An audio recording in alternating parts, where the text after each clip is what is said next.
What's happening, troops? Welcome back to another episode of the Nay First Touch podcast. I'm joined by the usual host himself, Jacko. What's happening? How are we all doing? You like your new nickname? What was it? Jacko? Jacko? I mean, I've been called every Aye. nickname under the book with Jack, but I'll take it. What other nicknames have you had, mate?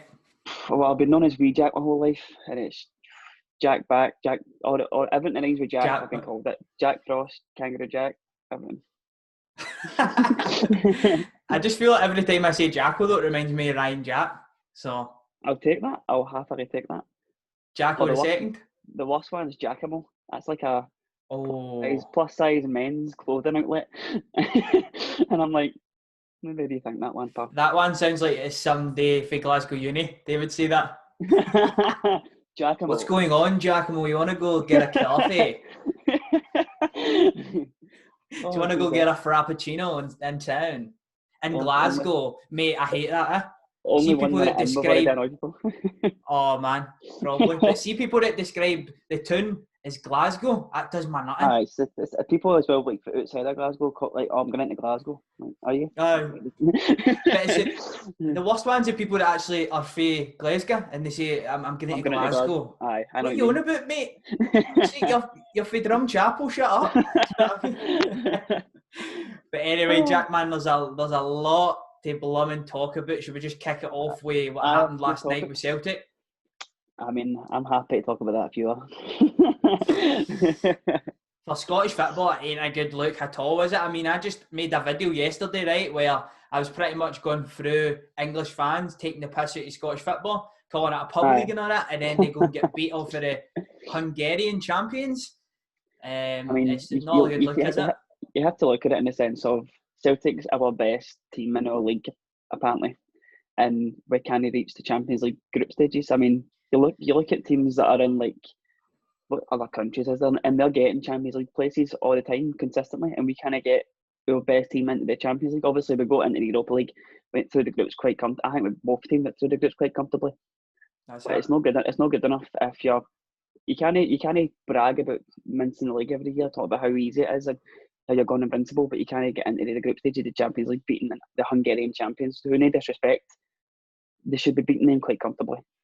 Aye, for me, the old firm should be going through these playoffs, mate. I know it's hard, but I think they should be going through the qualifiers. Potentially, when you get in the playoff, you might come up against, like, I remember years ago, Celtic got Arsenal in the playoff round. Do you know what I mean? So they were fighting a losing battle there, but when you're playing teams that they played last night, I'm not even going to try and pronounce the name of them, man. Exactly. It sounds a wee bit like Fenerbahce, but it's no. So the way I look at it, I didn't know who they were until this game got drawn. So I managed to catch the second half, and they actually set up really, really well, mate. They sat back, they had a game plan, and Celtic weren't really to break them down. I know they had a lot of chances, and Celtic fans have been raging with the coverage, like trying to make excuses and all that sort of stuff, because at the end of the day, like, for me, they didn't create enough. Like, they didn't do enough in the game. Probably didn't do enough to lose either. Do you know what I mean? Aye. But that's just what happens. But I mean, like, see clear cut opportunities. There wasn't too many of them in the football match for Celtic, and in the end, they get caught on the counter attack. And they're made to pay. El Hamed, he's made an absolute cunt of that, basically. cut that on, no. There goes the monetisation. That team's went to Parkgate to do one thing and one thing only, and it was to sit back, take the hits, and then hit them on the counter, and it's worked twice perfectly. I mean, the Celtic defence, that I've seen it all on Twitter. I didn't really watch much of the game. I've seen all on Twitter that the defence was absolutely shocking. I know, that's what I heard as well, and there's been a lot of criticism for Scott Brown in the middle of the park, saying that some people are saying that he looks finished. I don't know about that, but maybe in games like this, you don't need him. Do you know what I mean? Maybe in Europe, it's no time for him to take a back step in the role.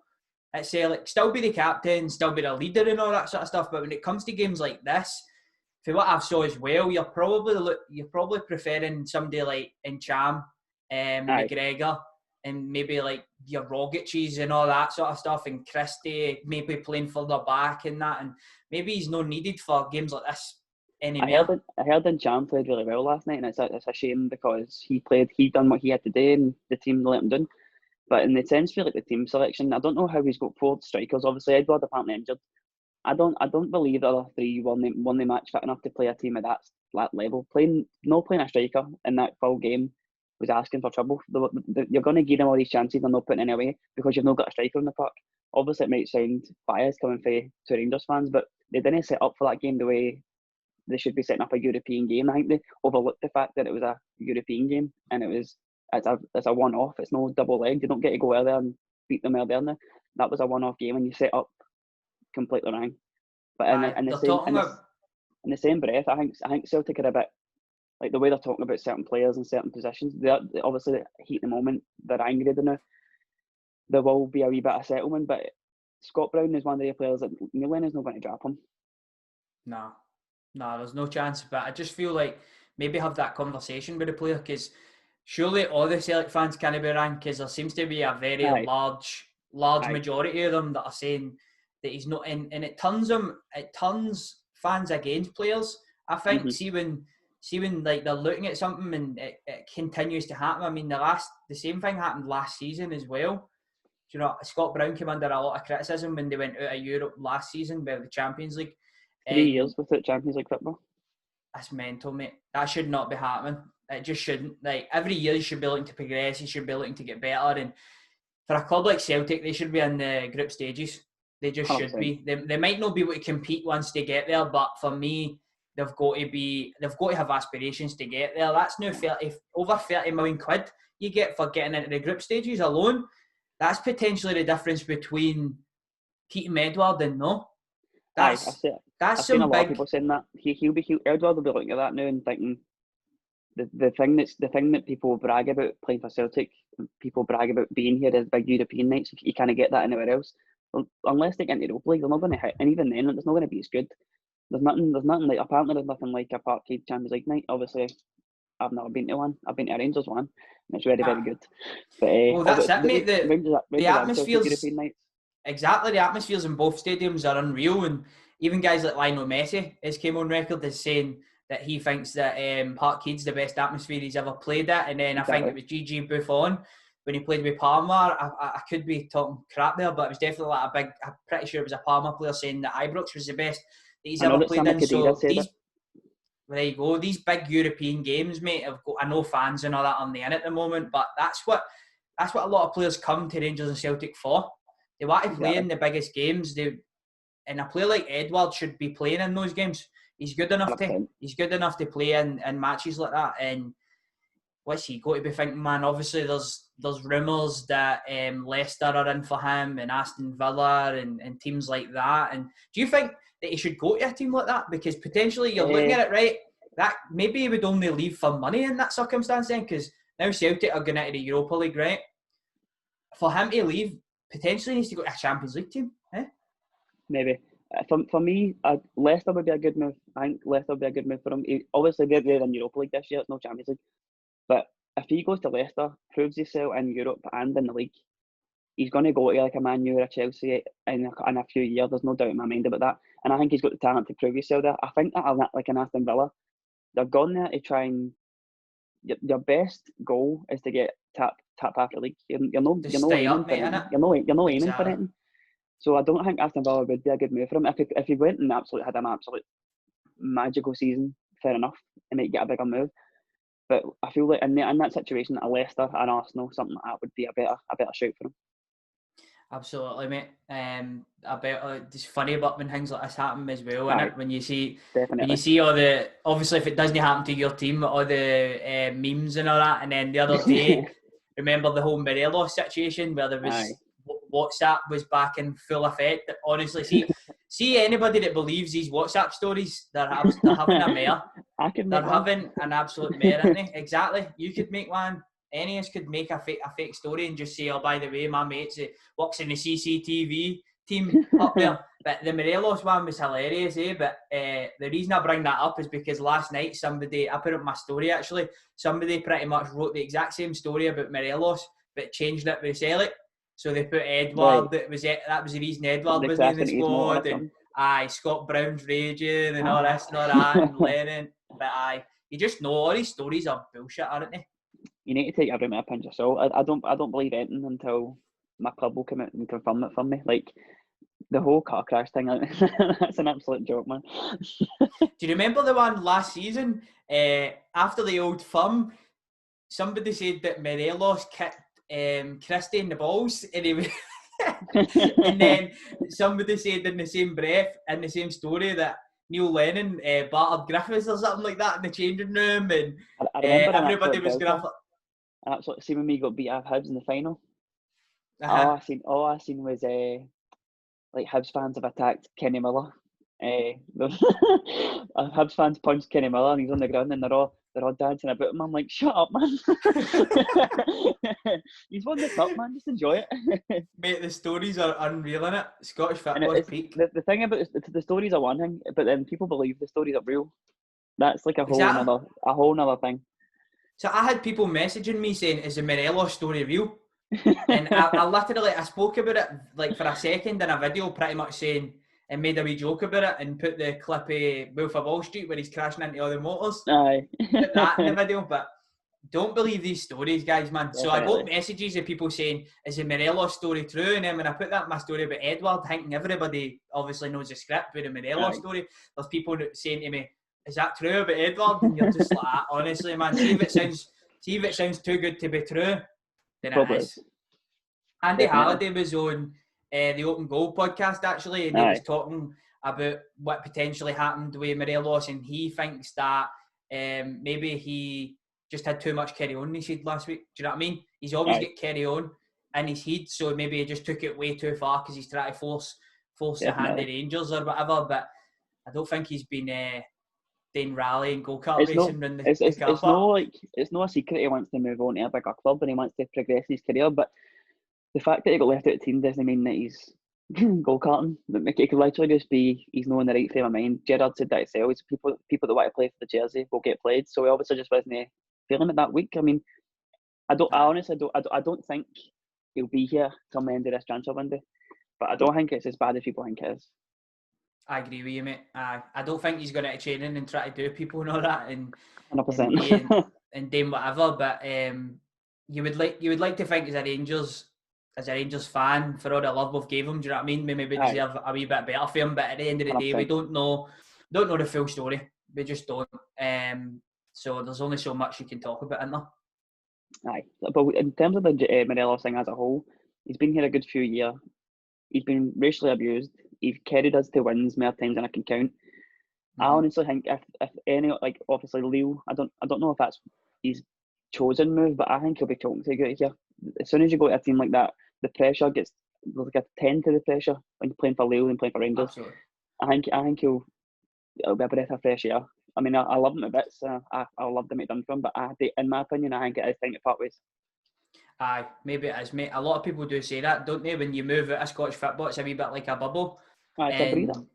It's a breather, mate. And to be fair, like a lot of people might just be looking at the football side of it and going, "Come on, stay at Rangers, this and that." Aye. But the amount of stuff that he's been through is unbelievable. The bias in the media towards Alfredo Morelos, and even on the pitch, do you know what I mean? 100%. His reputation precedes him too much in terms of being something that he's not, in my opinion. And the way that he's portrayed in the media is as if he's like a bloody, that he's done actually something seriously wrong. Do you know what I mean? Like he's actually a criminal at points with this. They make some him of the look stuff like a bad that guy, about him. and you see the charity work he does in Colombia and all that, and you're like, he's obviously got his head screwed on. He's like 22, 23. Mm-hmm. And the man, I'm 23 in a couple of months, and I can't even think about the pressure he's under. I can't handle that. Well, there you go. 23 in a couple of months, Jacko. You're getting old, young man. I know, man. That's actually that's an oxymoron, isn't it? You're getting old, young man. But aye, Morelos, honestly, I hope it doesn't go on too long and Rangers get the valuation that they want from him and he does move on. Because at the end of the day, man, he's done amazing for Rangers, and obviously he's not won anything, and he will leave with that hanging over him for sure. Mm-hmm. He'll be known as a good Rangers striker, but he'll never be known as a great Rangers striker because he wasn't able to achieve. There's no trophy to back up. Exactly, no trophies or anything like that, but he will get done. And don't forget, actually, I'll see for a lot of the younger fans, a lot of the younger Rangers fans, Morelos is probably the best player they've ever seen. player. Aye. That's mad, eh? He'd be like people that are just off the cuff, like missing Jelic and stuff like that. He'll be the number one player we've had since they've supported the team. Because we've went through some dross, haven't we? I mean, Sebastian Faure. Oh, I don't, man. I got actually some stickers for the backdrop, eh? See them up there? Right, I see them. So look at this guy that I got. This is people that didn't make the cut. Okay. This guy, oh my God, wait, see him. Ready? Don't even show me him, man. Francisco Sandaza, mate. That's straight in the bin.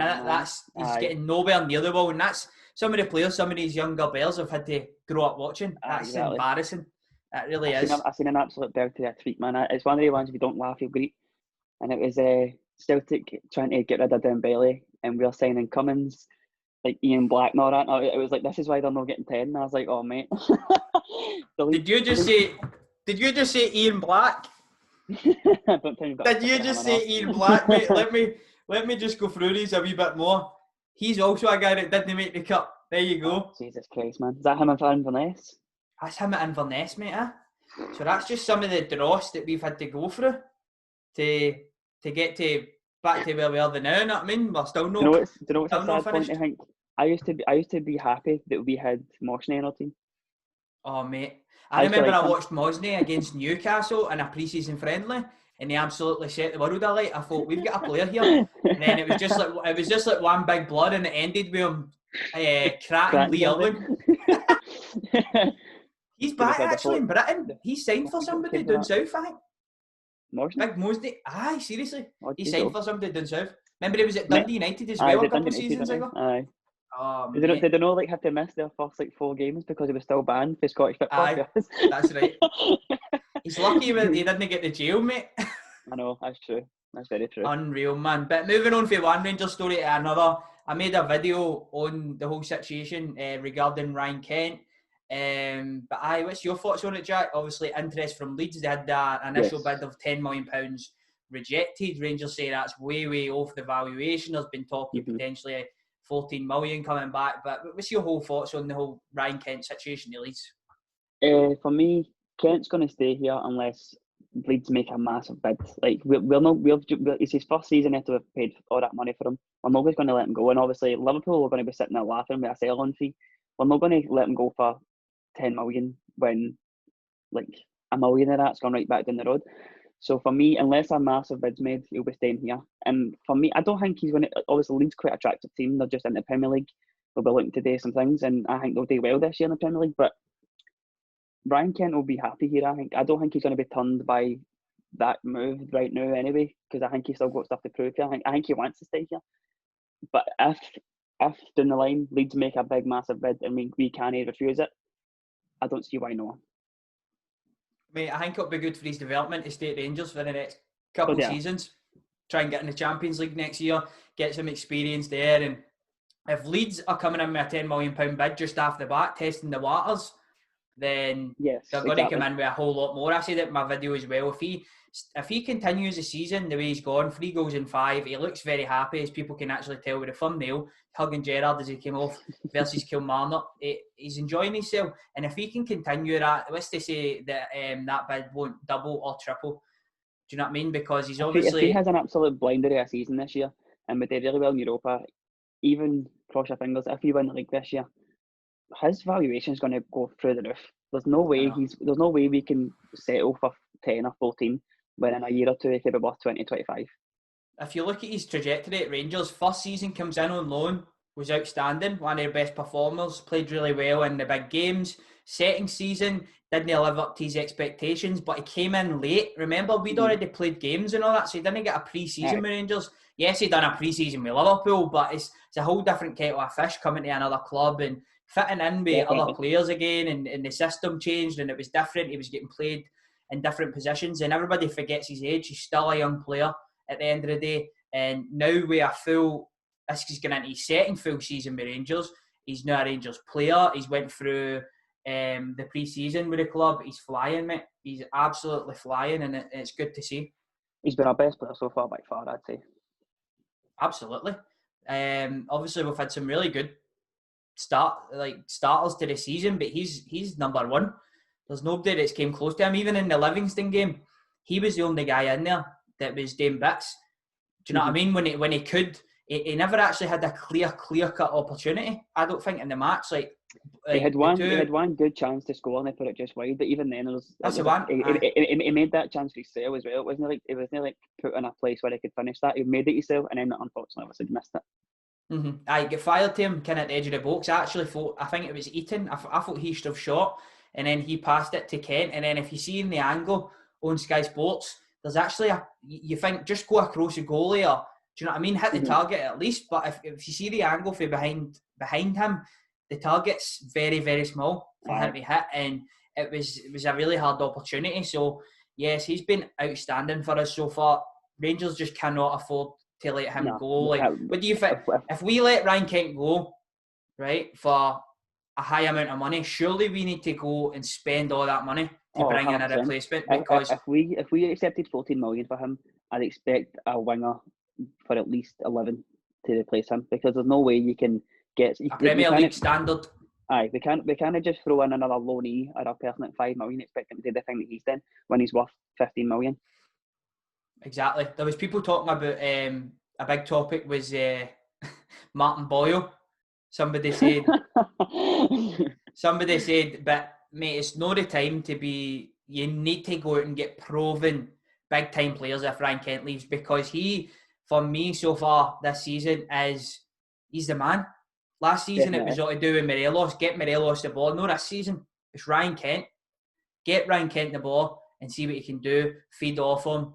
And he's a really intelligent football player, isn't he? See, when on his day, he's unstoppable. The biggest problem with him last season or whatever was that in the smaller games, sometimes he'd go off the ball. He'd be inconsistent. But seeing the big games, Ryan Kent was the best player in the park most of the time. I mean, look at the Braga game. We go away to Braga. He scores the winning goal, left foot. Like, everybody was saying he should have been dropped for that game and all that. Then you look at the Old Firm games. He lives for that, mate. He's a big-time player. 2 goals versus Celtic in Old Firm, both at Parkhead. Tells you a lot. Tells you a lot about the player. So, for me, Rangers cannot lose Ryan Kent. If we've got any aspirations of stopping this, if we've got any aspirations of stopping 10 in a row, we can't be letting players like him go. Like, he's too important. He's too important to what we've got. I feel like, in a sense, we might even play around him. Like, we'll set up a team around his strengths, and he'll do the work for us. So if we let him go, it's a massive loss if we want to sell him. Yeah, and everybody always says that Mick Beale gets the best out of him as well, because he was his youth coach at Liverpool, and obviously a reason as to why we took him up and why he's doing so well. So I think Rangers is a perfect place for Ryan Kent at the moment. You know what to go to. All due respect to Leeds, do you know what I mean? They're a huge football club. There's no denying that. Really good fan base. Back in the Premier League. You'll know what to go down in the first season, in my opinion, because you just never know how it's going to go. They could be back in the Championship. You just never know, or they could just flop it. Exactly, mate. You just never know. But obviously, down the line, if he keeps putting in the performances, he will go for big money.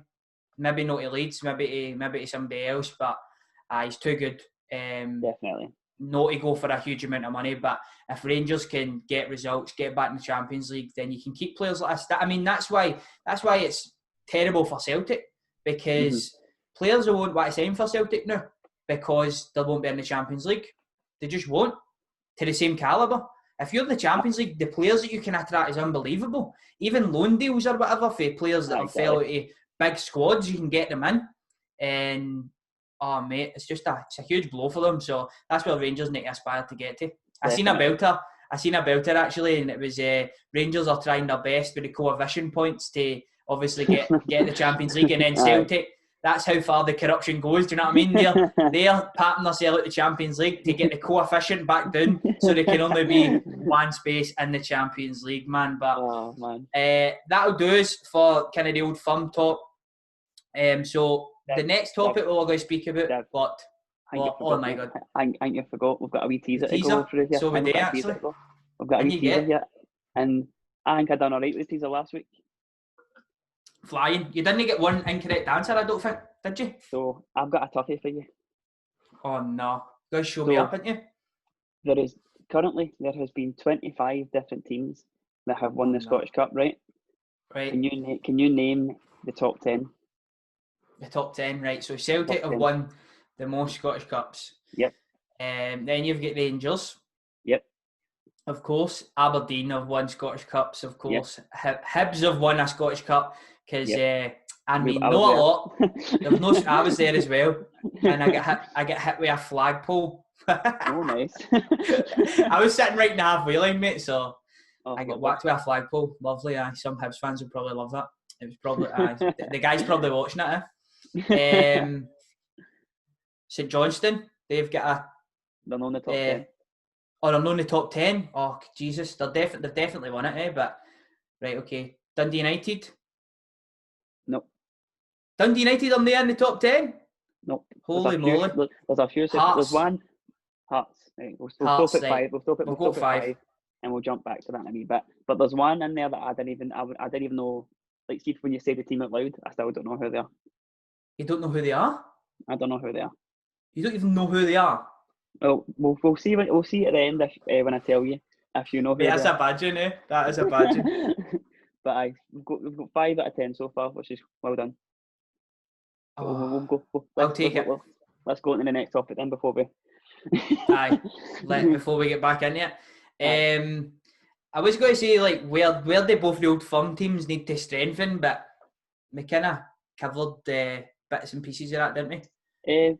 I've got a wee quick summary here just to kind of rattle through that. For me, forward for Rangers, a forward thinking centre attacking mid or centre mid for when Aribo's not there, because for me, watching the games without Aribo, I've noticed he's not there. I've noticed the team needs somebody like that, because we're playing with Arfield, Kamara, and Davis, who, what I say, I don't like to think about it, but they love a pass back and they love a comfortable game. Whereas Aribo will go towards you and he'll challenge you, and he's proved time and time again he can do it.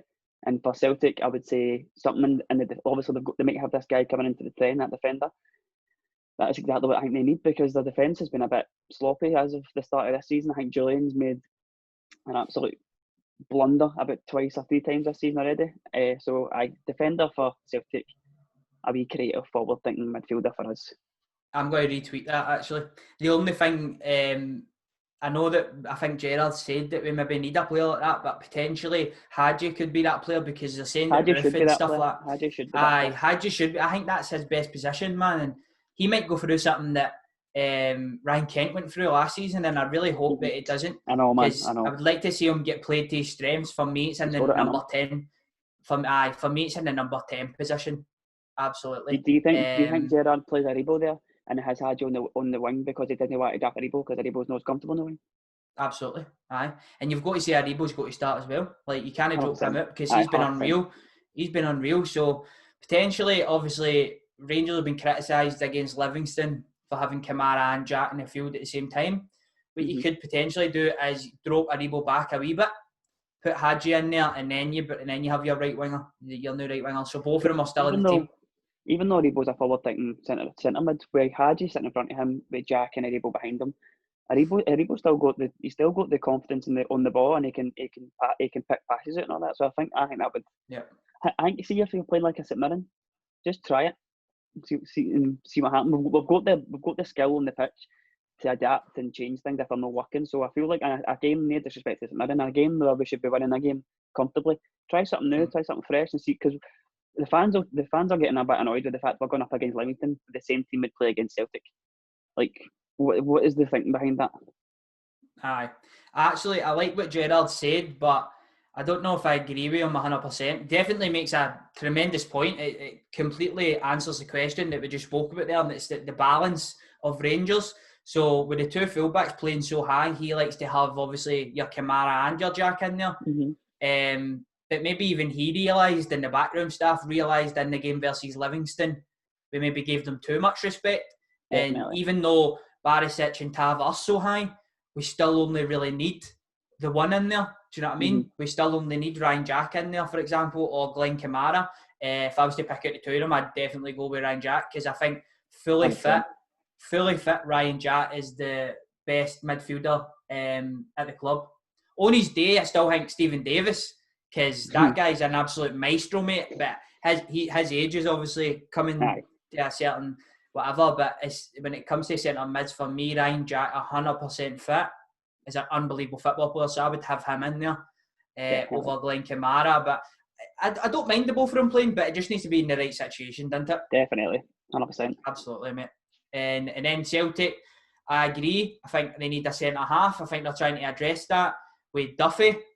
He's supposed to be a big Celtic fan, and he's just wanting the loan move, really, to try and be a part of something special this year. Definitely. And I think Celtic definitely need a centre half because Julian and Ayer, I mean, Ayer's like a reformed centre half, isn't he? He started as a centre midfielder.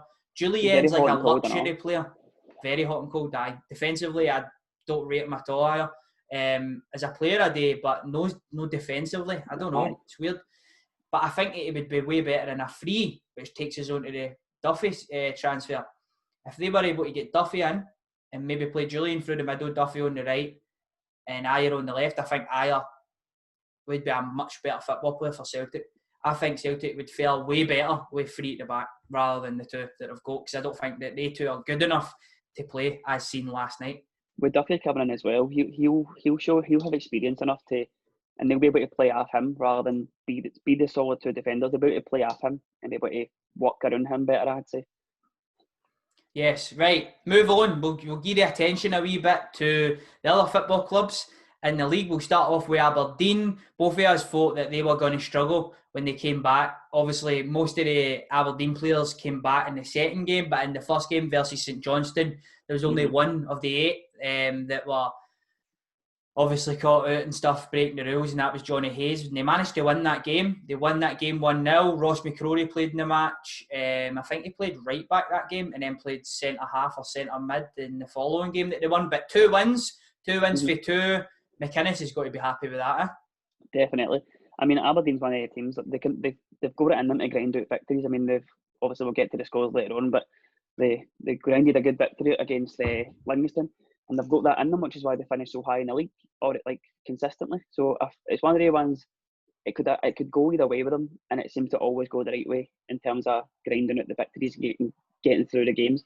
Obviously, against Old Firm, they're probably hoping for a draw at the best against both teams, but when you see it time and time again when they play against these wee teams, it's sometimes we'll struggle with.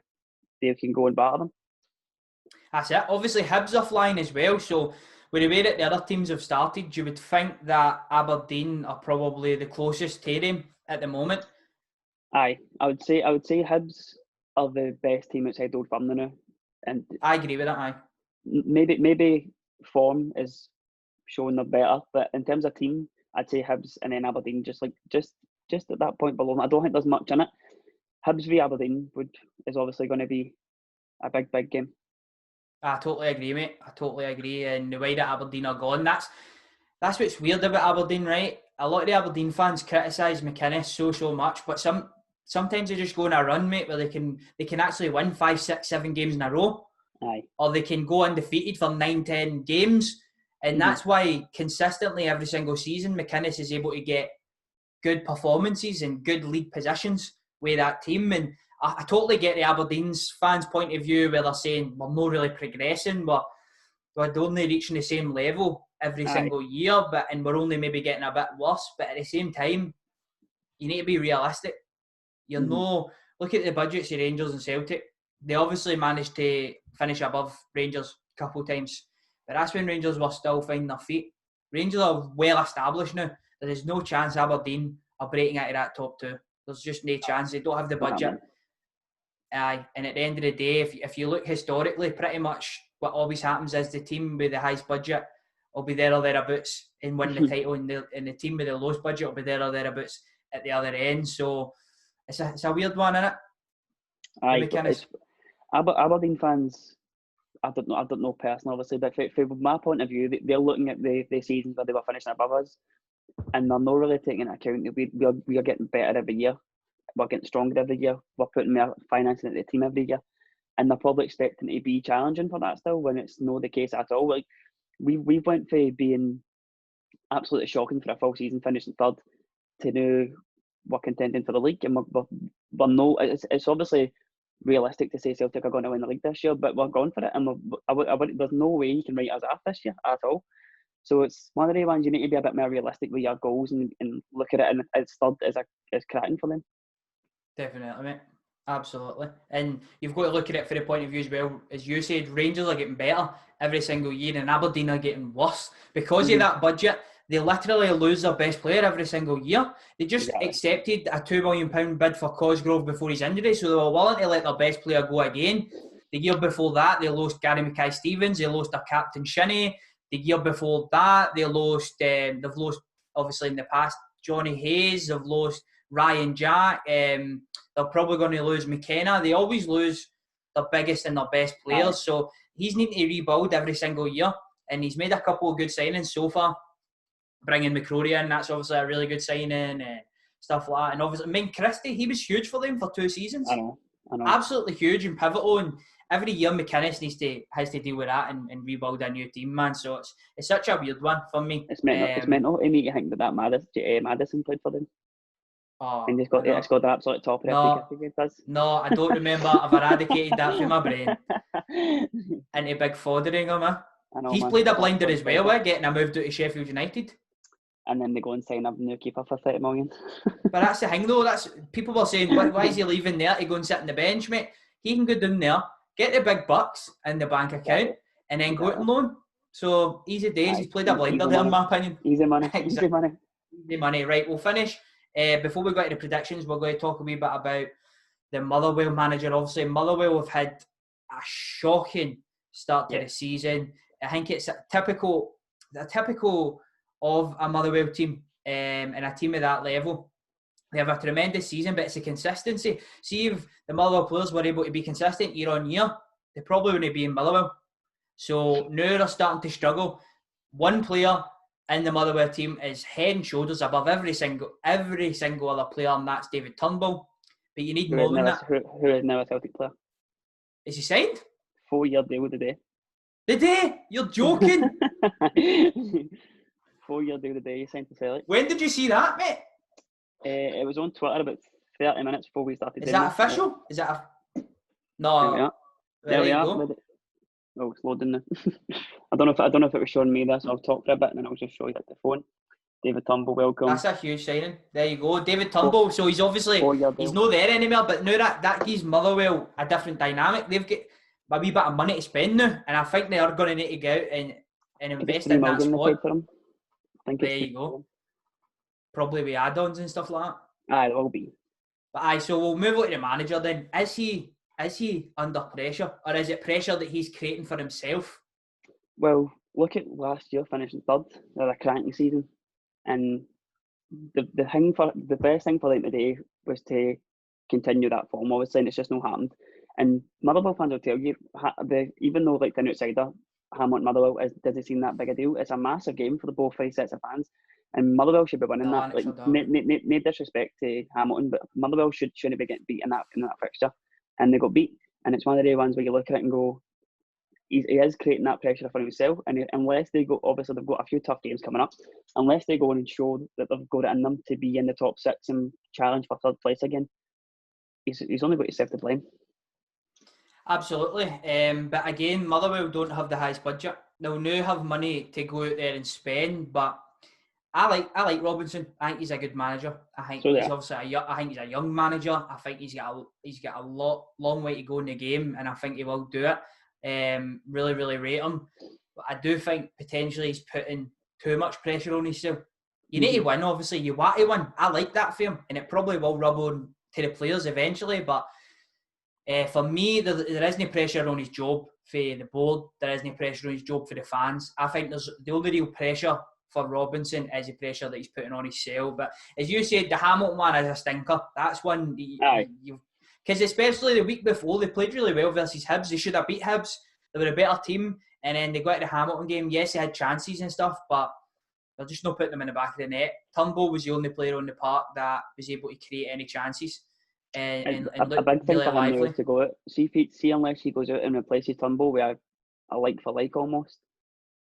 He's just going to get more pressure on top of him because you've just sold your best player to Celtic. So that just makes the hardest game harder. It does. Turnbull knows exactly how Motherwell plays, so if he plays against Motherwell, he's going to know what he's doing. He's a smart player. So getting the best team in the league, your best player, is just shooting yourself in the foot. So he needs to go out and he needs to spend money now on a good player to fill that gap. I agree, mate. I agree. Whether he does that with just one player or two or three Exactly. is yet to be seen. I don't think they'll spend like £3 million, but I think they'll spend maybe somewhere in the region of £1 million to 1.5. I don't know. Probably about £1 million or whatever, and try and go out and get a couple of players. But yeah, Robinson, good manager for me. Quickly, let's just touch on David Turnbull then. I didn't even know that, didn't see it. How do you think he'll do at Celtic? They just obviously spoke about the fact that Scott Brown maybe doesn't need to play in all these big games. Now you've got a younger player getting into that squad, but there's a lot of competition in the Celtic team, especially in the position he plays in. For me, I don't like. I'm not really. I don't want to be too judgy and too assuming, but it screams Scott Allen to me. I think he's going to go to that team. I don't think he's going to get the game time he wants. He'll get papped on loan somewhere. I would not be surprised in the slightest if he ended up going back to Motherwell on loan at some point in the next year or so. But on the flip side, if he gets game time and he gets time to prove himself and he gets time to actually fit in that team, I think he could be very successful. But it's if he gets that time, it's going to be the big telltale for me, as if he gets game time. That's a good point, mate. He's obviously getting in there. There's going to be a lot of competition. Tom Rogic can't even get a touch of the ball. Exactly. And we've seen how good a player he is. Christie's pretty much nailed on in that number 10 position. One of the best players in the country. Forrest on his he's obviously Forrest on his day, but obviously I'm talking more about the number 10s that they've got. Not even the wingers, man. So if you're trying to fit him out in the wing, the midfield as a whole seems like a tough. He's probably better. Do you know what? He's probably got a better chance of taking Forrest's place in the team. But again, they've got a lot. They've got a lot of competition. Cham's playing absolutely great, and all. I think he should be playing in centre mid now in a Scott Brown kind of role, but actually just dictating games though. But he can play in the 10 as well. So Turnbull's going to go there. I think he'll do well. I think he'll do all right. It's just whether he can get opportunities, like you said, because I like his mindset. You can tell he thinks he's a player, and he is a player. He believes in his ability, and some people call it arrogance. Some people will just call it confidence. He knows he's got something. And that's why I feel undoubtedly like he's definitely different. Well, similar to an extent, right? But I also think the situation's similar. I think if Celtic played Scott Allen, he would have shown the ability he's got because he's a good player. And they didn't give him time. They didn't play him. So because obviously £3 million is a lot of money. If they spend that and don't play him, the Celtic fans are going to be asking questions. But if he goes in and he gets the game time that I think he deserves, hands down, he'll be successful there. Well, only time will tell, won't it? Definitely. Only time will tell. Right, let's move on to predictions then, Jack. But firstly, how did we do last week? How did I do then?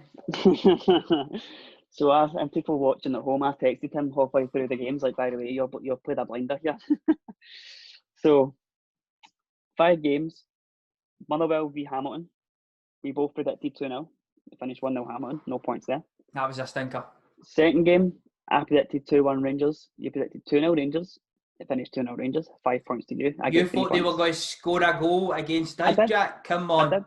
I did think that. I'm not going to lie to you. I did think that. Hey, so I was 5 points to you, 3 points to me. The next game, it was St Mirren County. I put 2-1 to Ross County. You put 1 each. It finished 1 each. Another 5 points to you. I get nothing. Yes, please. Third game is Dundee United versus Celtic. I said 3-0. You said 3-1. It finished 1-0 Celtic, as we know. So that's both 3 points each. Not too bad. Yeah. Aberdeen v Livy. I said 2-0 Aberdeen. You said nothing each. So I get 3 points. You get nothing. And then the last game, St Johnstone v Hibs. It was 1-0 to Hibs. We both predicted a win for Hibs that day, so 3 points each. So on the table, you have a nice 9-point lead already. That's lovely, mate. I'll take that. David's sitting on 21 points and I'm sitting on 12. Mate, that's it. You actually did all right there. We pretty much were like for like there. I just kind of trumped you on getting the scores. I just got a bit lucky. That's why you should have backed your team a wee bit more for a clean sheet. We've not even touched on it, the fact that it's Rangers' best start to a season defensively since post World War Two or pre World War Two or Ever, something like I that. think we've matched the best ever. Aye, If we hardly played them day yet, but we need to wait till we play the big dogs, and we'll see what's happening. Well, before we get into predictions for this week, how many more teams can you get after this list? Mate, right, here we go. I'm just going to say a team that I don't think exists because you said that. What about Easterhouse United? No. They there? Aye, yeah, fuck. Right, okay, let's get through it then. You've got the big dogs, you've got Celtic, Rangers, you've got Hearts, you've got Aberdeen, you've got Hibs. I'm going to say Dumbarton. No. I thought I'd throw them in there, mate, because obviously they're done really titles. well. At the very start of the Scottish Premiership life, they've done really well. Right, Motherwell?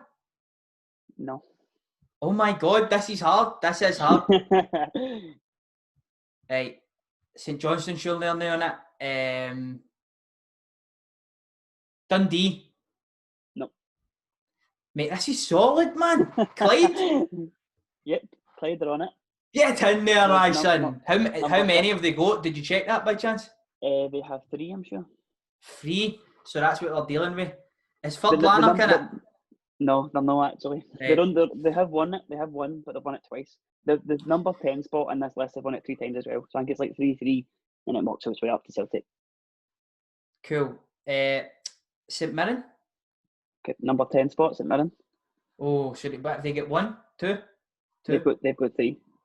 They've got 3 as well. Jesus, so the rest have got 3. What about Airdrie? No.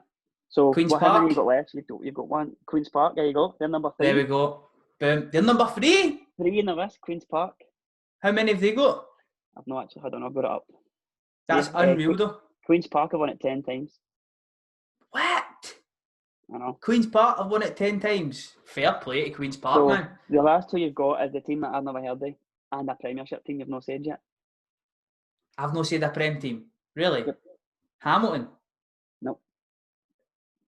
St Johnstone? No.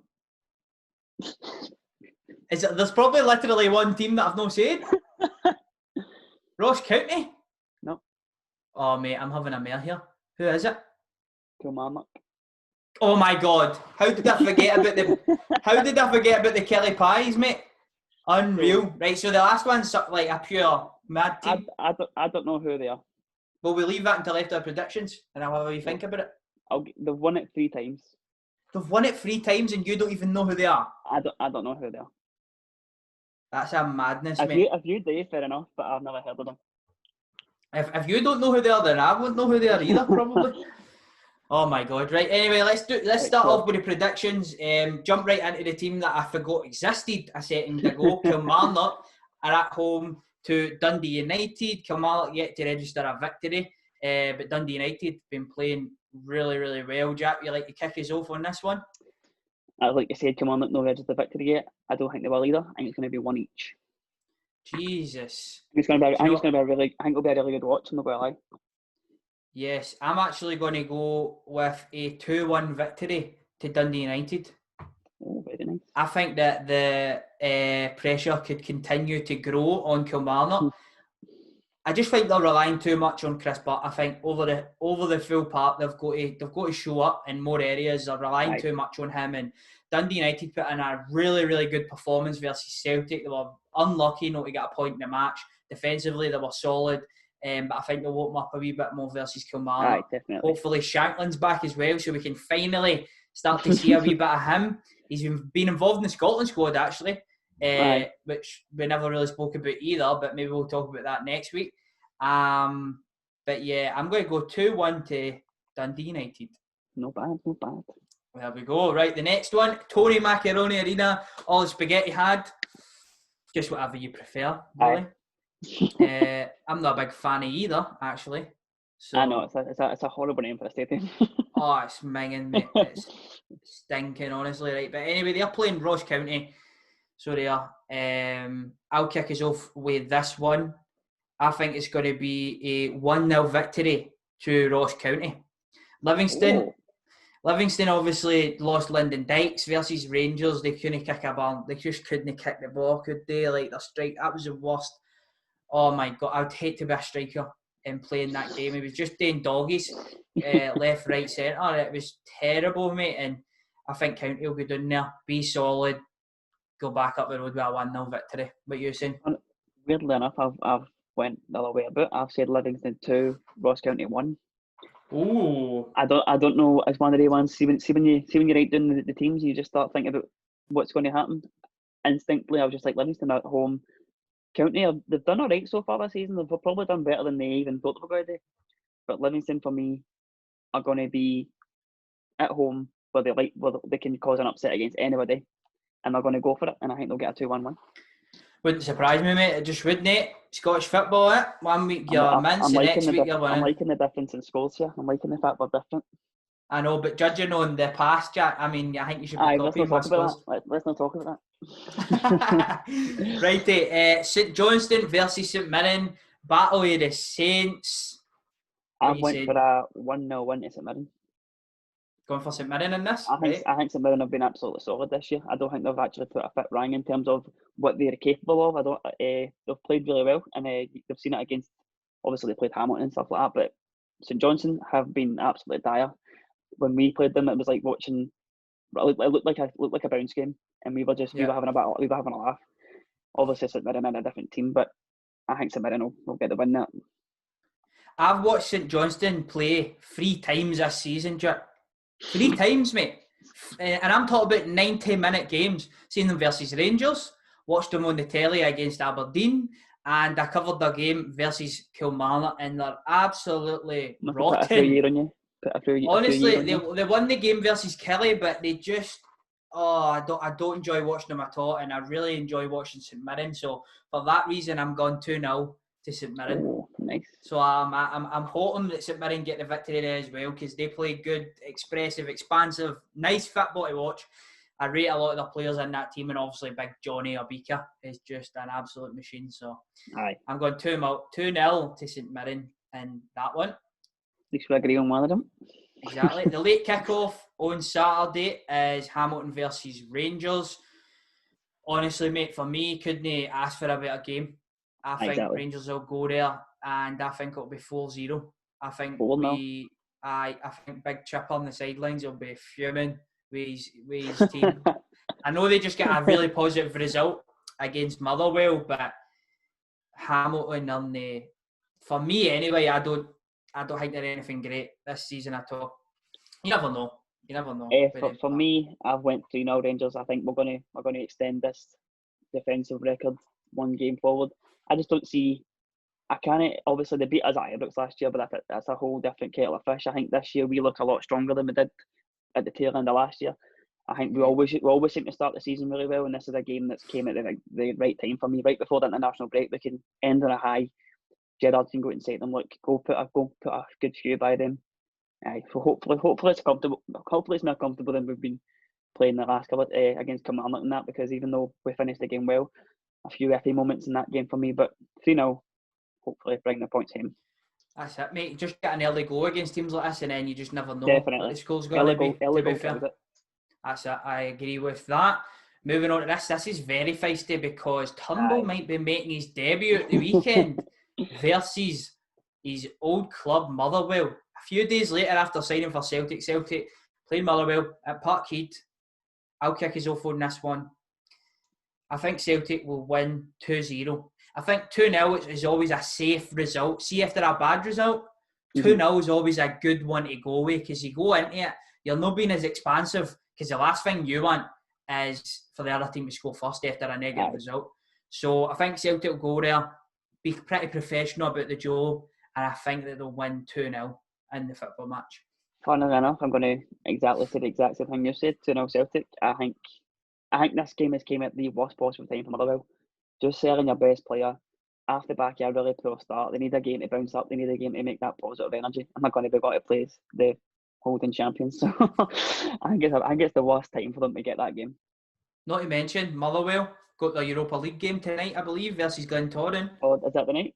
I'm pretty sure it's tonight, so they'll be quite tired getting into this game. This isn't the norm for Motherwell to play in European games, but the only good thing for them is that it's at home, so they'll be hoping to get a result there. I'm hoping that they get a result as well because it's good for Scottish football, man. If Scottish football teams are doing well in Europe, so yeah, all the Somebody's got best to to do well in Motherwell Europe, tonight. Celtic, can he? Exactly. And maybe that'll be Motherwell. So the final game of the weekend, and the one that I think is the pick out the lot, and we spoke about it a bit earlier, Hibs versus Aberdeen. The battle of the two teams probably going for third. Yes. What do you think the score will be, Jack? So I think this is going to be the game to watch this week. I think it'll be a cracking game. And I think it's probably no surprise with the way I was talking about it earlier. I think Hibs will just edge it. I think it's going to be Hibs 2, Aberdeen 1.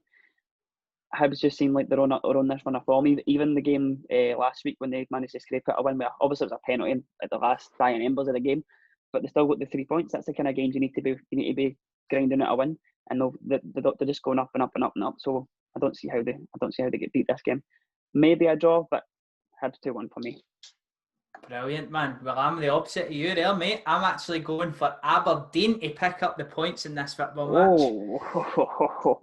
I am. I think they've got a decent record against Hibs. Hibs as well, though, have been grinding out results. Not been playing very well in a lot of the football matches, but still picking up results. I think they've got 15 points for their opening 5 games or so, or 6 games, which is an amazing return for Hibs. But Aberdeen as well are on the ascendancy. I think it's going to be a close game, and I'm just going to take Aberdeen just to pick it. Are you saying 2-1 Aberdeen? I'm saying 2-1. So, see, 2-1 depending on all these results, actually, you could overtake me this week. Really good. we have went a bit 50-50 with this one. We have. Makes it more interesting though. We've went, aye. Right, the teaser. We'll need to think of a forfeit at the end of the season, whoever finishes bottom. Get involved in the comments. I already said in my last video, right? If Bournemouth win a major trophy, mate, in the next 10 years, I'll get their crest on Mars. Honestly, like that Jamie O'Hara talking like, oh my god, talking absolute nonsense. 10 year, I maybe even say 20 years, man, but 10 years just to be safe. Them no winning a major. Do you know they've never ever won a major trophy, Jack? Ever? Jesus. No League Cup, no FA Cup, no Prem title, nothing, none at all. I mean, it's not a massive shock, but at the same breath, I'm like, really, not even one. Exactly. I mean, this team I'm about to tell you is 1-3. Exactly. So this team we're just about to say, right, that me and Jack don't even know exist, are a bigger team than Bournemouth. So stick that in your pipe and smoke it, Jamie O'Hara. You absolute imbecile. This team is sitting 8th in the all-time Scottish Cup winners list. They're sitting 8th with 3 Scottish Cup wins. See, I don't want to see a team now that exists and you know who they are, and people are watching like Albion. No, I don't think they're a team anymore. Give me a clue, man. What does it start with? V. A V? It's V of L. Villa leaving? Hey, I didn't know they existed. Mate, I'm pretty sure Villa leaving are a junior team now. Oh, are they? I think they're juniors, or I think they're either juniors. They're juniors. Aye, Villa leaving. Boom. There we go. They've won 3 Scottish Cups. Oh, unreal, mate. I was ready to say Vitesse or something, but they're Swedish, I think. So sitting above some teams. Sitting above some. The last time they won it was 1879. So that's the way I don't know them. Wow, man. Oh, Jesus. Well, let us know in the comments how you guys get on. Aye, no bad, aye. I think that was a belter. I think I would have got about 5 or 6 in it, to be honest. I don't think I would have even guessed Queen's Park. Never mind putting them third. And Clyde, mate. I don't know. I think it was my experience for last week when I was looking at teams that won it and finished finished in the runners and the thirds up and stuff. But Villa leaving weren't they well near it? No, I don't know who they are. There you go. Thank you one for next week for me then. Well do, mate. Anything to add before we go off? One quick wee topic. Obviously, it's no Scottish football, but I just want to know what your opinion is. Lionel Messi? To Rangers? Yes, please. No. Where's he going? For me, where's he going? I think Man City. If he does go. I hope he goes to Juventus. So do I, man. Oh, mate. That'd be so good, wouldn't it? stick Pep Guardiola up your arse, go to play for Cristiano Ronaldo, and the both of them can just don't even have a manager, actually. Just get Pirlo back involved and just go for it, mate. Honestly, like, the Serie A Juventus, viewings would just go through the roof if you went to Juventus. Unreal, mate. Has Juventus won a Champions League? I don't think they have it. If they have, it's not been for years. No, I think they have. What is the 2 stars for? Right, you just waffle, right, and I'll Google it. Aye, okay. What would happen if the two of them played in the same team? Come on. I mean, it's pretty much every football fans of like the current generation's fantasy that they two play in the same team. It's one of the ones you've all, whenever you think you're like a all-time 11, the two of them are in it. So it'd be very interesting to see how they played together, because obviously they're two match winners. They're two people that they're very, very. People usually play the team around them. Usually people set up a team to fit their needs. So it'd be interesting to see how a team would set up with two of them and how it would work. Who's on free kicks? Who's on the free kicks? Who's on penalties? Oh, Cristiano's on penalties, mate. Ronaldo's on penalties. I forgot. Aye. Or both of them stand near the ball, right? So see when it's a penalty, you've got Messi stands there, Cristiano stands there. We've had a mare here because Juventus have won it twice. So I thought that for 2 stars. I did think that. Juventus have won it twice. Inter Milan 3 times though, and AC Milan 7 times. So they're the 3rd best team when it comes to that in Italy. But they've not won it in absolutely years. So, mate, just go Juventus. I know, man. That'd be so good. Mate, if he goes to Juventus anyway, Pep Guardiola will just go running after him. he'll be asking for, would you like to play, and I'll be manager. Aye, that's what he'll do. He'll go assistant manager just to be near Messi again. I don't want to think about it too much, man. I don't want to think about it too much. I get excited. I don't know, but there's only obviously a few teams that could go to, man, that could afford these wages. PSG, Man United, Man City. Juventus for me would be obviously the best thing, but in the Prem would be lovely. I'd love to see him in the Prem. I would like to see him in the Prem, aye. Because if he does it in the Prem, you can't even argue anymore. Oh, mate, I would still argue. I still think Cristiano's number 1. Oh, really? Well, are you a Messi guy? Aye? I'm a Messi guy, mate. Honestly. See, I'll give you my reasons why, right, and then whatever. I think when it comes to on his day, Lionel Messi, unbelievable football player. There's no disputing it whatsoever. Where I think they differ is the fact that Cristiano has done it in numerous teams and in numerous leagues. So he's won the Ballon d'Or with Man United. He's won the Premier League with Man United. He won the La Liga with Real. He won 3 Champions Leagues in a row. Nobody'd ever done 2 in a row. He won 3 in a row with Real, right? Mm-hmm. Then he goes to Juventus last season. He's just broke the record, the highest ever goal scoring for a player for Juventus in one season, and he's like 35-year-old. For me, also to add on to that, the fact that he's got a major competition, mate, with his country, Portugal. That's huge. He's won the Euros, and Messi's bottled it for Argentina in 2 Copa America finals and in a World Cup final. There you go. Right, okay, so quickly I'll bounce back before we end up taking an absolute piss out of this podcast. For me, the argument against the whole play for different leagues thing and different challenges, for me, and I think the stats prove it, the Spanish league has like the highest quality of football, of maybe bar Germany in Europe. Look at the European trophies the last 10 years, they're dominated by Spanish teams.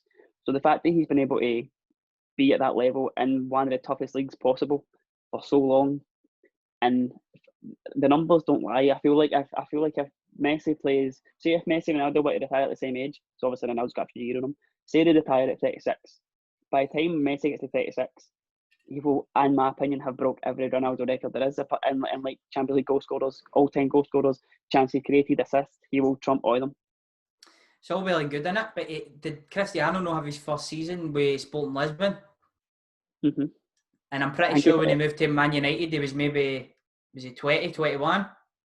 He was around that I think he was like 19. Age.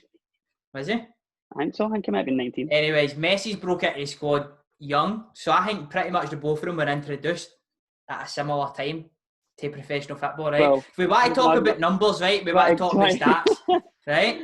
We want to talk about that. For Messi's played through middle Mayor, I would say, than Cristiano. He's been Ronaldo spent the last 6, 7, maybe 4 or no 5 6, seasons 7 as a seasons. maybe 4 or 5 as a striker. No, as far as that. Come on, Aye. it's not been as far as that. Benzema played through the middle every game when he was at Real. All the game, every single game, literally every single game, he played through. And Higuain, but still plays through the middle, you know. But well, do you know he's played in. He's been more. I don't know. He's been more pivotal in that respect, right? But also, if you want to talk about clutch, mate. If you want to talk about clutch goals, if you look at the group stages of the Champions League, Messi's there or thereabouts with Ronaldo. Then it gets to the last 16, right? Then it gets to the quarters. Then that starts to separate them. Gets to the semi-final goals, Ronaldo, way more. I think but see when we're talking about knockout competition, mate, Cristiano is unbelievable. I watched a video the other day. Is the Champions League man, definitely. Absolutely. I watched a video the other day, Sir Alex, right? And Sir Alex was saying, Messi, he says both of them incredible football players, but Messi's a Barcelona player. Cristiano Ronaldo could take for MK Dons, mate. He could score a hat-trick for MK Dons. Well, I'm telling you. Speaking of hat-tricks, my final point on the matter. Cristiano Ronaldo's first hat-trick, right, for Man U, is against Portsmouth at the age of 20, I think 21. Messi's first hat-trick for Barcelona, which is 21, against Real Madrid. There you go. Levels. But Real Madrid were pish. Man United were the best team. Man United were the best team in the world. Man United were the best. Compared to what they became. Cristiano and Messi played both of them at Real Madrid and whatever. He was at Real, he was at Barcelona, and he won 3 Champions Leagues back to back. Seriously, he let him do that? That's embarrassing. I don't know.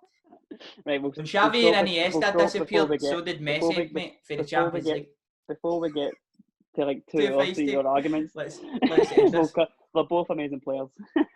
Oh, mate, they're unreal. I love the both of them. Both of them are incredible. Both of them are goats, but Maradona and Pele are still better than the both. But anyway, we'll leave it on that. From another day. That is another argument. Right, troops, if you're new in here, make sure you hit that subscribe button, follow our Instagram, No First Touch on Instagram, obviously. All the links will be in the description. Subscribe if you're new, and we're off skis. See you later.